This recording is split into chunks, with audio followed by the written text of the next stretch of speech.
তো আসসালামু আলাইকুম, কেমন আছেন সবাই? আশা করি ভালো আছেন। আমি স্বপন আলী, সৌদি আরব থেকে আজকে আপনাদের মাঝে আসলাম। তো আপনারা জানেন আমি দীর্ঘ 5-6 মাস থেকে দেশে যাওয়ার জন্য চেষ্টা করতেছি এবং অলরেডি পেপারও জমা দিয়েছি এবং 3-4 বার এম্বাসিতে গিয়েছি এবং পেপার জমা দেওয়ার পর থেকে দেশে বলতেছি যে দেশে যাব টুকটাক হয়তো কিছু কেনাকাটা করতেওছি। তো দেশে যাবো এই কথা বলতে বলতে আমাদের ফ্যামিলির লোকজন মানে বিশ্বাসই করতেছে না যে দেশে যাব। মনে হইতেছে এখন মনে করতেছে আর কি করতেছি, যে হয়তো দেশে যাব না বলতেছি, কিন্তু আসলে দেশে যাব। কিন্তু হচ্ছে অ্যাম্বাসির বিষয়, তো দেশ থেকে সৌদি আরবে আসাও যেমন কঠিন, আসতে অনেক সময় লাগে, অনেক কিছু করতে হয়, এরকম যাওয়ার সময়ও অনেক কঠিন। কারণ হচ্ছে বিশেষ করে যারা একবারে একজিটে যায় তাদের জন্য অনেকটাই কঠিন। তার কারণ দেশ থেকে যেমন আসতে সব কিছু লাগে, এরকম সৌদি আরব থেকে যেতেও সব কিছু লাগে। আবার এক একজনের এক এক সমস্যা, যদি কারো ইকামা না থাকে তাদের এক সমস্যা, কারো পাসপোর্ট না থাকলে তাদের এক সমস্যা, হুরুপ থাকলে একটা সমস্যা, নানান মানুষের নানান রকমের সমস্যা। কিন্তু মেন বিষয়টা হচ্ছে আসলে সৌদি আরবে আসা যেরকম কঠিন, যাওয়াটাও এরকম কঠিন। তো এটা আসলে বুঝতে চায় না মানুষের বলে আসলে আর কি করতেছে, আসবে না, আসতে আরও বহুত দেরি হবে, বা হয়তো এমনি বলতেছে বলে সান্ত্বনা দিতেছে। ফ্যামিলির লোকজন, আত্মীয় স্বজন, বন্ধু বান্ধব তারাও বিশ্বাস করতেছে না। আবার অনেকেই বোঝে না, অনেকেই বলতেছে, যদি বলা হয় যে দেশে যাব, তো অনেকেই বলতেছে যে দেশে আসবা এটা কি কয় মাসের ছুটিতে, 5 বছর পরে দেশে যাইতেছি, তারপরে মানুষ না যাইতেই বলতেছে কয় মাসে ছুটি। তাহলে চিন্তা করে দেখেন, না আসতেই বলতেছে কয় মাসে ছুটি।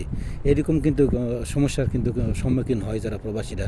5 বছর বললেন না 10 বছর, সেটাই বলেন না কেন, অতদিন পর থেকে আপনি যখন থাকার পর আপনি যখন দেশে যাবেন, তখন দেশের মানুষজন বলবে, আপনি হয়তো আপনারা চিন্তা করেন হয়তো যে বিদেশে অনেক খার্চে আর খাটবে না, একবারে গেলাম। কিন্তু দেশের মানুষ কিন্তু বোঝে না বুঝে বলে যে কতদিনের ছুটিতে আসলা, আবার যাবে কতদিন।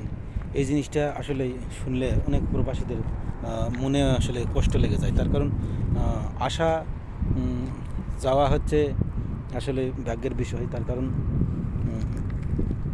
আসলে সবার দ্বারা সব কিছু হয় না, বিদেশে সবার হয় না, বিদেশে সবার টাকা পয়সা হয় না, মানে যার হয় তার কপাল লাগে। তো এখন আবার দেশে অনেকে চলে ফিরে খাইতেছে না, অনেকে আবার বলতেছে যে দেশে হচ্ছে আপনার আসলে করার আসে কোনো বুদ্ধি নাই, একবারে আসে লাভ নাই, আবার যেতে হবে, কারণ দেশের পরিস্থিতি খুবই খারাপ। আবার আমরা যারা সৌদি আরবে আছি তারা সব সময় প্রতিনিয়ত ভিডিওর মাধ্যমে বলে যাইতেছি যে সৌদি আরবে আসা যাবে না, সৌদি আরবের পরিস্থিতি খুবই খারাপ। যারা মালয়েশিয়াতে আছে তারাও মালয়েশিয়াতে থেকে ভিডিও বলতেছে যে মালয়েশিয়া বর্তমান আসা যাবে না, মালয়েশিয়ার পরিস্থিতি খুব একটা ভালো না। এরকম চলতেছে, মানে এভাবেই চলে আসতেছে।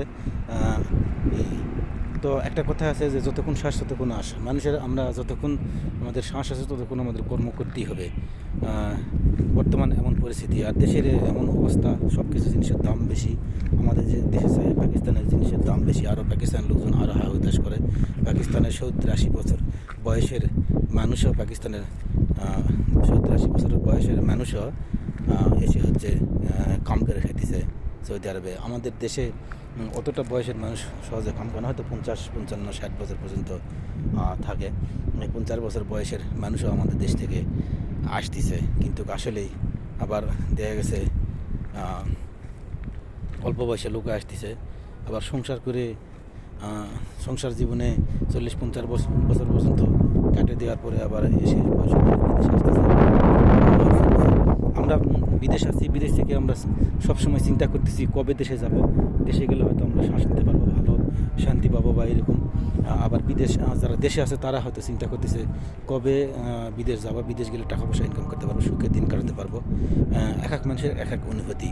আমাদেরকে যদি এখন কেউ বলে যে দেশে এসো না সৌদি আরবে থাকো, দেশের পরিস্থিতি ভালো না, আমাদের মনের মধ্যে লাগবে না। তার কারণ আমরা যখন সৌদি আরবে আসার সময় আমাদের বলছে অনেকেই যে সৌদি আরবে এসো না, সৌদি আরবের পরিস্থিতি খুব একটা ভালো না, কিন্তু আমাদের কানে যায় নাই।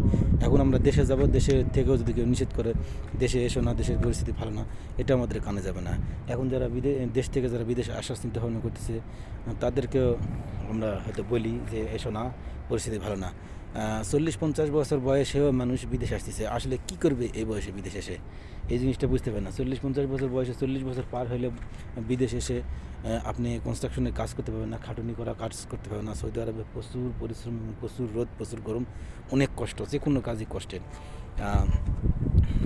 তারপর হচ্ছে বেশি বয়সের মানুষের জন্য যেগুলো কাজ আছে, আপনারা মসজিদের হারেস বা যে কোনো বাড়ির হারেস বা আমিল মঞ্জিল ড্রাইভার, এসব কাজ বেতন কম, এসব কাজে খেয়ে দিয়ে হয়তো বর্তমান সিচুয়েশনে 20,000 টাকা পাঠানো কঠিন হয়ে যাইতেছে এইসব কাজে। তো এই জন্য কাজে আসলে সৌদি আরবে অবশ্যই কম বয়স হিসাব নিকাশ করে আসতে হবে। কম বয়সে আসলে বেশি ভালো হয়।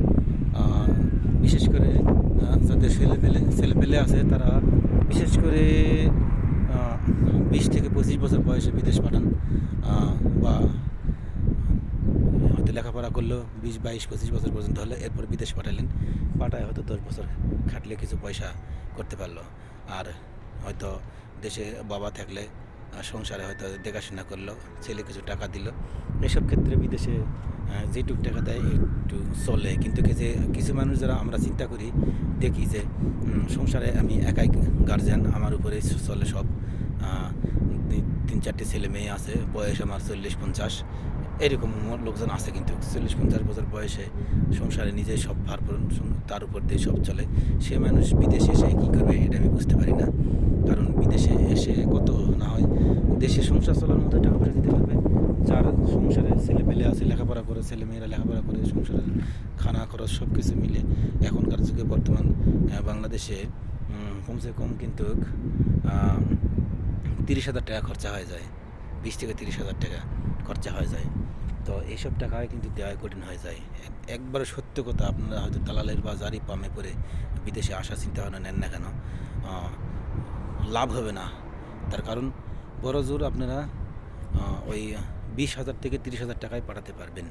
আর যদি বয়স থাকে, শৈলের শক্তি থাকে, কাজ জানা থাকে, শুধু একমাত্র কাজ জানা থাকে, তাহলে এসে হয়তো কিছুটা ফায়দা করা যায়। কাজ জানা থাকলে সুবিধাটা কি, যে একটু বেশি হাজিরা পাওয়া যায়, কাজ কম পাওয়া যায়। কাজ জানা না থাকলে, নতুন হলে সৌদি আরবে বর্তমান আসাটা একবারে বোকামি, এর মতো বোকামি আর হতেই পারে না নতুন লোক যারা কাজ জানে না। আবার লেখাপড়া জানা যদি থাকে, শিক্ষিত যদি থাকেন, পাশাপাশি যদি কাজ জানা থাকে, তাহলে একটা ভালো কোম্পানিতে নিলে, ভালো কোম্পানিতে ভিসা নিলে কিন্তু অনেক কিছু করা যায়। ভিসার মধ্যেও কিন্তু আবার অনেক পার্থক্য আছে। আমাদের দেশের মানুষ কিন্তু সবসময় লেবারের ভিসা নেয়, কোম্পানি নিলেও কোম্পানিতে কিন্তু টেকনিশিয়ান ভিসা আছে। আপনি বাংলাদেশ থেকে একটা ভিসা নিলেন, হয়তো টাকা কিছু বেশি লাগলো, ট্রেনিং করলেন, আপনার শিক্ষাগত যোগ্যতা আছে, আপনি একটা কাজ শিখলেন, কাজের উপর ট্রেনিং করলেন, ইলেকট্রিশিয়ান বলেন বা স্টিল পিকচার বলেন বা প্লাম্বার বলেন, যে কোনো কাজে আপনি শিখলেন, শেখার পরে আপনার শিক্ষাগত যোগ্যতা আছে, আপনি দেখে শুনে, আপনি অনলাইন ঘাটে ভালো করে দেখাশোনা করে আপনি একটা ভালো একটা কোম্পানির টেকনিশিয়ান হিসাবে আসেন। সেটা সৌদি আরব বলেন আর মালয়েশিয়া বলেন, যে দেশে যান, তাহলে সুবিধা পেতে পারেন, সুবিধা পাবেন। এছাড়া যদি আপনার কাজ জানা নাই, কিছু নাই, খালি বিদেশ যাইতেছি, একজনক বলতেছি, দালালাক বলতেছি বিদেশ যাবো, দালাল একটা ভিসা দিয়ে পাঠাই দিতেছে, সেটা কাজ পাক আর না পাক বিদেশ পাঠাই দিতেছে। আর আপনিও অনেকেই চিন্তা করে যে কোনোভাবে, যে কোনো কায়দায় খালি দেশ পার হয়ে খালি বিদেশ পৌঁছাতে পারলেই হয়, একটা কিছু হবে, একটা কিছু ব্যবস্থা হবেই, এই ব্যবস্থা করে চলাফেরা করা যাবে। এইরকম কিন্তু আমাদের চিন্তাভাবনা বেশিরভাগ বেশিই থেকে থাকে। মানে বিদেশে আসতে পারলেই হয়তো যে কোনো একটা ব্যবস্থা হবেই। এইসব করার পরে হয়তো কপাল গুনে এসে কারো ভালো হয়, আবার এসে কারো খারাপও হয়। বেশিরভাগ খারাপই হয় বর্তমান সিচুয়েশনে, খারাপই হতেছে বেশি। আজ থেকে ওই 5-10 বছর আগে থেকেও আমরা যারা বিদেশ আগে থেকে থাকে তারাও বলছে যে বিদেশের পরিস্থিতি ভালো না। বিদেশের পরিস্থিতি ভালো ছিল 2000 সালের ওই দিকে বা বড়জোর 2010 সাল পর্যন্ত। এরপর থেকে কিন্তু বিদেশের পরিস্থিতি আস্তে আস্তে লোকজন বেশি হয়ে গেছে। যখন থেকে আমাদের বাংলাদেশে পরিস্থিতি খারাপ হওয়া শুরু করছে, বাংলাদেশের জিনিসপাতির দাম বাড়তেছে, বাংলাদেশে ইনকাম কমতেছে, জিনিসপাতির দাম বাড়তেছে, তখন থেকে এদেশের হচ্ছে সুযোগ সুবিধাও কমে গেছে। এদেশের সুযোগ সুবিধাও তখন থেকে কমে গেছে। এখন হয়তো মানুষ আসে, এদেশের মানুষ ওই সুযোগ নিয়ে দেখতেছে বাংলাদেশের মানুষ আসে, অহরহর আসে। তো তখন ওই সুযোগও নেই, কোনো রকম ভিসা বিক্রি করে এদেশের মানুষও করে, ভিসা বিক্রি করলে হচ্ছে আসে, কাজ পাক আর না পাক এরকম প্রত্যেক মানুষ আসার পরে দেখেছে কোনো কোম্পানি খুঁজে পায় না, কোনো কপিল খুঁজে পায় না। কারণ এরকম টাক করে নিয়ে আসছে, ভিসা দেখালে নিয়ে আসবে, ভিসার টাকা পেলো সৌদিরা, এভাবে নিয়ে আসলো। তো এইরকম কিন্তু আসলেই একই মানুষ, ইন্ডিয়ার মানুষ কিন্তু এসে কিন্তু ভালো কোম্পানি ছাড়া কিন্তু ইন্ডিয়ার মানুষ আসে না। আমরা দেখছি ইন্ডিয়ার মানুষ 90% মানুষ ভালো একটা কিছু থাকে, যে কোনো একটা কোম্পানি থাকে, যে কোনো একটা কিছুর ভালো যেটা কোম্পানি হয় সেটারই ভিসা তারা পায়। যেমন আপনি উদাহরণ দিই, আরামকো কোম্পানি সৌদি আরবে কিন্তু সবচেয়ে ভালো কোম্পানি। এই কোম্পানির ভিসা কিন্তু আমাদের বাংলাদেশ থেকে লাই না। তবে আরামকোর যারা কাজ করে বাংলাদেশে, তারা কিন্তু অন্যান্য কোম্পানির হয়ে সাপ্লাই হয়ে কাম করে আরামকোতে, কিন্তু আরামকোর নিজস্ব লেবার হিসাবে বাংলাদেশ থেকে একটা লোক নিয়ে আসে না, সব লোক নিয়ে আসে ইন্ডিয়া থেকে, আরামকোর কোম্পানির লোক। তো এইরকম সবচেয়ে মানুষ এই লেবারি, রাস্তা ঝাড়ু দেওয়া বা কোম্পানির লেবারি বা ফ্রি ভিসার লোক আসে বাংলাদেশ থেকে। আর আরেকটা লেবারি ভিসা আসে ছিল পাকিস্তান থেকে, এই আপনার ব্লক গাতা মানে কনস্ট্রাকশনের কাজে ফ্রি ভিসায় সবচেয়ে বেশি লোক আসে পাকিস্তান থেকে। আমাদের বাংলাদেশের মানুষ যেমন কয় যে সৌদি আরব পার হলে একটা কিছু করবো, যে কোনো কিছু ঘুরে ফিরে কাম কাজ করে বা যা করে হোক ঘুরে ফিরে কাম কাজ খুঁজে করে টাকা পয়সা ইনকাম করবে, এরকম পাকিস্তান লোকজন আমাদের চেয়ে বেশি চিন্তা করে। তারা চিন্তা করে খালি সৌদি আরব আসলে, তার কারণ তাদের দেশে অনেক জিনিসপাতির দাম। আমাদের দেশে জিনিসপাতির দাম হচ্ছে এক রিয়াল হলো 30 রিয়াল, 30 টাকা। ওদের দেশে 1 রিয়ালে 75-80 টাকা। তাহলে যেরকম জিনিসের দাম সেই রকম ওদের আপনার হচ্ছে মূল্য, জিনিসের দাম বেশি হওয়ার কারণেই কিন্তু ওই দেশে কিন্তু টাকারও মান বেড়ে গেছে, মানে টাকা কমে গেছে, রিয়ালের মান বেড়ে গেছে। এরকম তাহলে ডলারের মান কত? তো এরকম যত আমাদের টাকার মান বেড়ে যাবে তত জিনিসের দাম বেড়ে যাবে। আজকে আমরা 2 বছর আগে আমাদের দেশের টাকা ছিল 22 টাকা 20 টাকা, এখন টাকা হয়েছে প্রায় 30 টাকা। তো এই জন্যে আমাদের জিনিসের দামও বেড়ে যাইতেছে। তো এই হচ্ছে বিষয়। সবচেয়ে বড় কথা হলো, সর্বশেষ কথা হচ্ছে, যদি আপনারা বিদেশে আসেন অবশ্যই কোনো কাজকাম শিখে আসবেন এবং ভালো কোম্পানি দেখে যাচাই বাছাই করে আসবেন। আমার চ্যানেলে ভালো কোম্পানির নাম দেওয়া আছে, 5টা ভালো কোম্পানি আছে, 10টা ভালো কোম্পানি আছে, এবং বিভিন্ন কোম্পানির ভালো মন্দ বেতন টেতন সব কিছু নিয়ে বিস্তারিত আলোচনা করা আছে। আপনারা অবশ্যই ভিজিট করে দেখতে পারেন, দেখলে অবশ্যই আপনারা উপকৃত হবেন।